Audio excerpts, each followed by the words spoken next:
This shit really happened. My new series of things that went on in my life that you're probably not going to believe. Young people do crazy shit, right? So I'm no exception to that rule.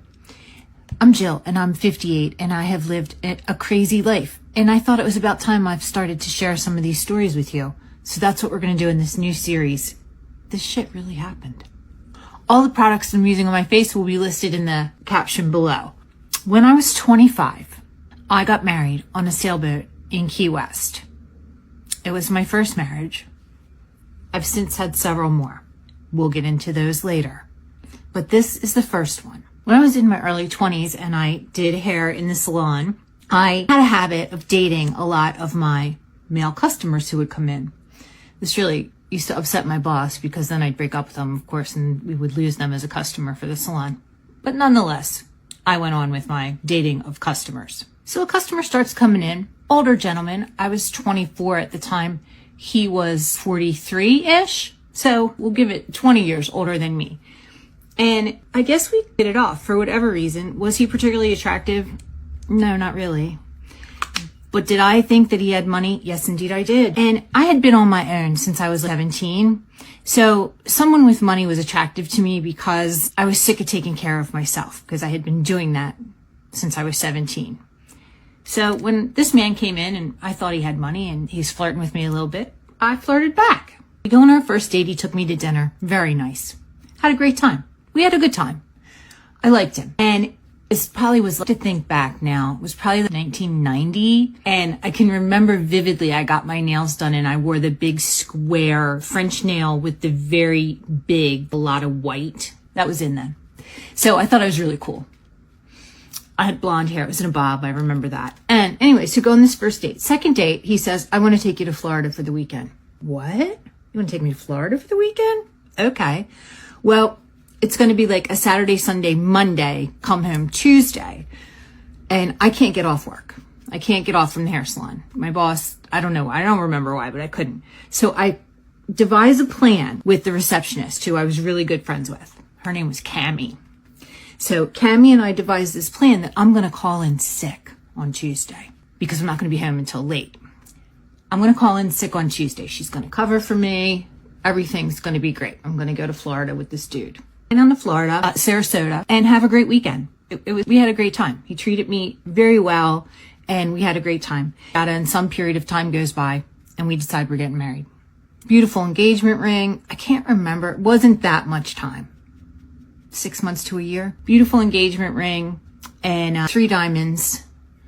I remember that. And we decided we're going to get married. Well, my mother started being a complete jerkster about the wedding. She wanted to be overly involved. And I wasn't really having it.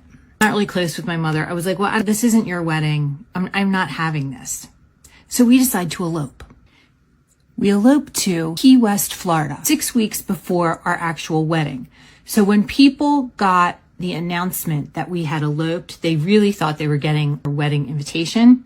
But it was really an announcement that we had eloped. Flew down to Key West, flew down my best friend and her husband, he might have only been her fiance at the time, to stand for us, and had a great weekend. Got married on a sailboat by a person named Marrying Sam. Was a woman, but her name was Marrying Sam, and she had this little business where she would marry people in Key West, and she married us on this gorgeous, giant, kind of old-fashioned sailboat.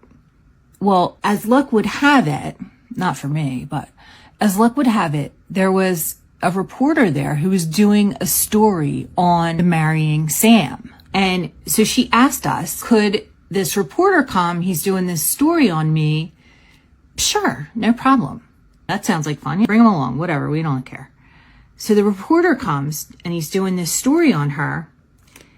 Well, the story ends up getting picked up by all these newspapers and ends up in our hometown newspaper before people got the announcement that we had eloped. So now we're in Florida, we're married, and my mother and everyone else reads it in the effing newspaper. You know, back then we didn't have cell phones. So if you were lucky and were rich, you had like a bag phone in your car thing. But we didn't have cell phones. So it's not like my mom can pick up the phone and call me. She doesn't even know where I am. She didn't know I was in Key West or anything. So, well, she did after she read it in the newspaper, but So anyway, we got home. She's all pissed off. Who cares? And cause I didn't at the time. I didn't. Well, I still don't. And so I got married to this dude. I sure did. Turns out he doesn't have any money. Shocker. Compared to me, cause I was a 24-year-old struggling hairdresser at the time, he had money, but not like what I thought he had. So the marriage lasted a total of 1.5 years. During the first year, I start to figure out that he doesn't have any money. He would bring home brand new cars and be like, do you like this car? Do you want this car? And I'd be like, well, sure, that's great. Well, what he was doing is he was financing them in my name. He financed everything using my credit. And he also had huge tax liens from a business that he had, which eventually ended up on my credit. I was able to get that off my credit. There was always like money cash in a safe in the house. For whatever dumb reason, I never went after that money, and I should have kicked him out and I should have taken the $10,000 that was in the safe, but I didn't. I was a dumb kid. He left me in a financial mess. However, at that time, I had opened and was running my own business, so I was thankful for that he had gotten me into owning my first salon, but it was a struggle. It was a real struggle. And by the end of the marriage, I had now my mother, who I'm not close with, living with me, and my baby brother, who was 11 at the time. My brother and my mother living with me. I'm taking care of them. I'm running a business, and I got rid of the old man. A lot of life lessons learned there. But boy, I had a lot of fun. I always had a lot of fun. I will say that as this series goes on. I've always done exactly what I wanted to do in my life, and I've always had a lot of fun. Might not be what other people would do, but hey, it's what I did, and it all worked out, and we're here to tell the story, and it's a great story. So that's how I ended up getting married on a sailboat in Key West when I was 24.